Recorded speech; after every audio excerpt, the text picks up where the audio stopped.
Welcome everyone to the COVID Cure Culprit Whodunnit. Every 5 minutes you'll hear the stories of a new suspect or witness. Lastly, you hear testimony from an expert witness who is a forensic toxicologist on this case. Check out the description for the link to the evidence folder. So the story goes, everything was normal and quiet at UTM until the morning of March 12, 2021, when an ROP student entered the science lab DV3065 to find Dr. Teddy Graham, a scientist, working on developing the cure for COVID-19 dead, and the cure nowhere to be found. He was reported to have passed away between 6:30 and 7:30 p.m. on March 11th, but is uncertain who is responsible for his death and the theft of the closest thing we have to stopping this pandemic from worsening.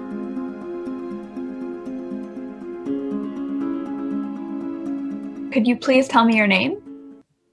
Hi, my name is Gertrude Graham. And where do you work? I don't work. I usually just stay at home with Teddy, but lately he has been out a lot. And what is your relation to the deceased? I'm Teddy's wife, or at least I thought so. It's just things haven't been the same between us ever since he started doing research on COVID.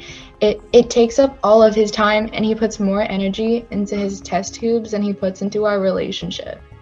I just wish I could have just made things right before he died. What were you doing and where were you on the evening of the murder?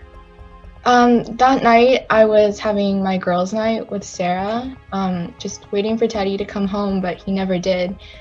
I thought he was just spending another night at the lab, but he wasn't. And when was the last time that you saw your husband alive? It was Thursday morning after he brought me a cream cheese bagel. And I remember this because I'm vegan and he usually never brings me cream cheese bagels. I don't know.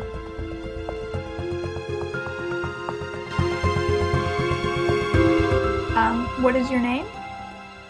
My name is Harley Crow. Technically, I'm Harley Graham, but I don't like that last name. And where do you go to school? I'm a full-time student in third year at Life Science at the University of Toronto, Mississauga campus. What is your relationship to the deceased? He is my older brother, but not by choice. His dad married my mom and then they had me, but then he decided to leave me when my mom died. What were you doing and where were you on the evening of the murder? I brought Teddy Starbucks after dinner, maybe around 6:30. Then I went for a motorcycle ride with the gang before grabbing some pastries and maps. I then headed over to Maya's house for a sleepover. And when was the last time that you saw the deceased alive? When I brought him Starbucks, I just handed him the cup through the door and he just went right back into the lab. Thank you very much.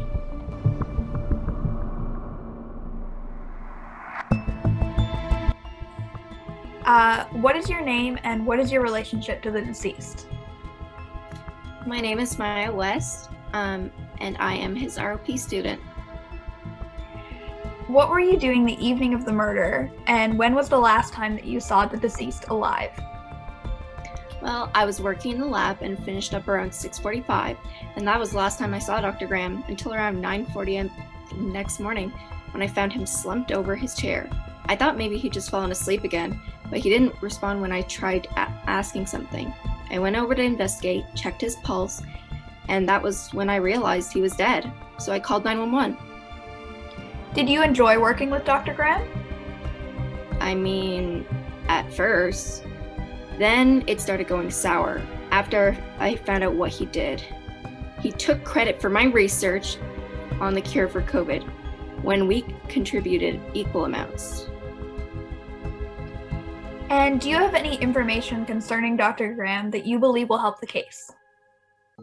Well, he has track marks on his arm sometimes.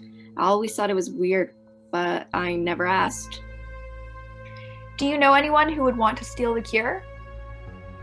A lot of people want to steal something like this, to be honest, but I don't know anyone who talked about it. Why was GHB found in your locker? I don't know. I always take things from the lab in order to complete labs at my house. And are you aware that Harley was in a motorcycle gang? Yeah, but that doesn't make her a bad person. Thank you very much, Miss West.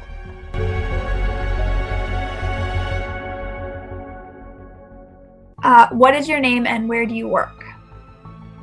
My name is Damien, and I'm a janitor for U of T, the Mississauga campus. What was your shift the evening of the murder? Well, I got to work around 4 p.m., and my shift was, I think, until midnight. And how often do you work in that building? I typically work in the science building, but it's pretty big, and I usually have more than one floor in a shift. Did you know the scientist personally? I did. I've seen Teddy around campus when I'm working, and he's always been friendly towards me. We're very close, and we often spend time together when our work breaks inside. I've really gotten to know Teddy well over the years that I've been working there as a janitor, and I'm grateful that the world has led me to him. He was one of the kindest people I knew, and in my life, I trust him. But it was always felt like we never had enough time together. Nothing was more important to him than his lab and his test tubes. I really hope one day he'd see me for how much I valued our friendship, instead of living inside a lab. And when was the last time that you saw the deceased alive? I think I saw him around 5 p.m. We were talking in the halls as he was making his way to his lab. Did you see anyone enter or exit the lab on the night of the murder while you were working on that floor? No, I did not see anyone enter or exit the lab. The only person I saw was one of the professors leaving the building. Thank you very much.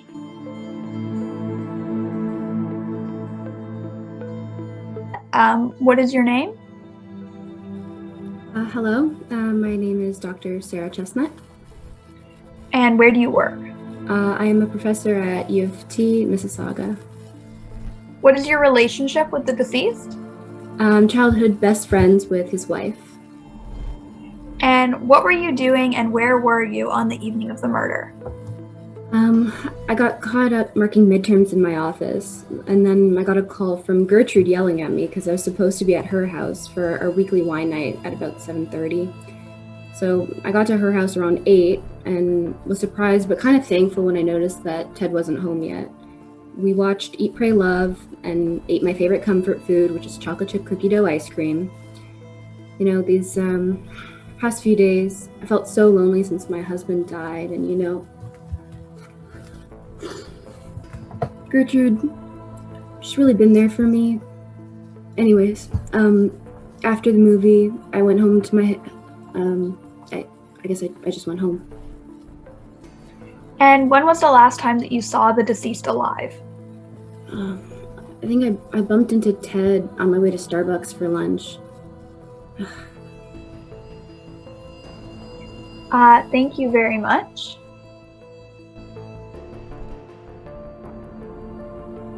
I'm Dr. Karen Woodall. I'm a forensic toxicologist, and I've worked on over 10,000 cases over the last 20 years when I worked at the Center of Forensic Sciences. And I still consult on cases now that I'm a full-time professor at the University of Toronto.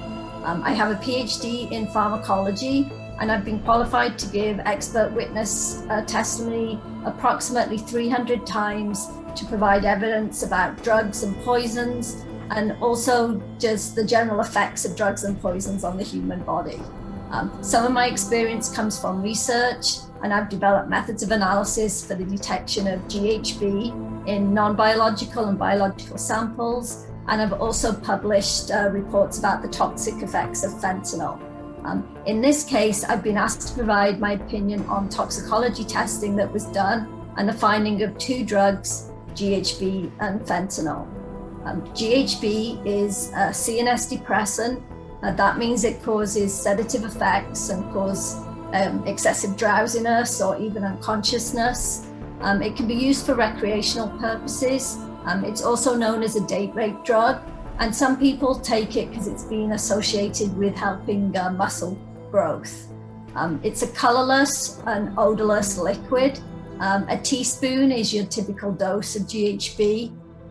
Liquid GHB looks like water, but if you look at it closely, sometimes it can be a little bit thicker and heavier than just regular water. If somebody consumes GHB, the effects, you would expect to notice them within about 15 minutes.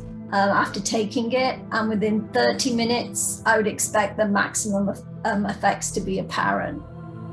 GHB was detected in this case, which indicates that the person had consumed GHB, I would estimate, within the last 6 hours before death. Another drug that was found was fentanyl, which is an opioid drug. It's used medically, but it's also a drug of abuse. Fentanyl use just in general has increased a lot over the last 15 years. And prescription fentanyl pain patches are one of the most common sources of fentanyl. Patches are very similar to nicotine patches, so you can put them on your body. They're applied to the skin, and then fentanyl is slowly absorbed into the body over a period of 3 days, and they can provide pain relief. But aside from their medical uses, sometimes people can abuse the patches. People can chew them, they can smoke them, or even inject the patch contents. Fentanyl is a pretty dangerous drug. It's 100 times stronger than morphine. So you've got to make sure you're careful and follow prescription guidelines if you take it. And it can be potentially fatal if abused. It also causes CNS depression. So if you combine it with other CNS depressants, it can be particularly dangerous. In this case, in addition to GHB being detected, there was also a high concentration of fentanyl in the deceased. So in my opinion, as a forensic toxicologist, the combination of these two drugs could cause excessive sedation, coma, or even death. And as a toxicologist, when I was reviewing this case, I also received some additional history that a fentanyl patch was found in a garbage can located close to the body. And also injection marks were noticed at autopsy by the pathologist. But I should point out that even with this additional information, I'm unable to say exactly how the GHB or fentanyl was consumed by the deceased. Thank you everyone for participating in our COVID Cure Culprit murder mystery. Go check out our Instagram or click the link in the description to find out if you correctly guessed whodunit. Once again, thank you for playing.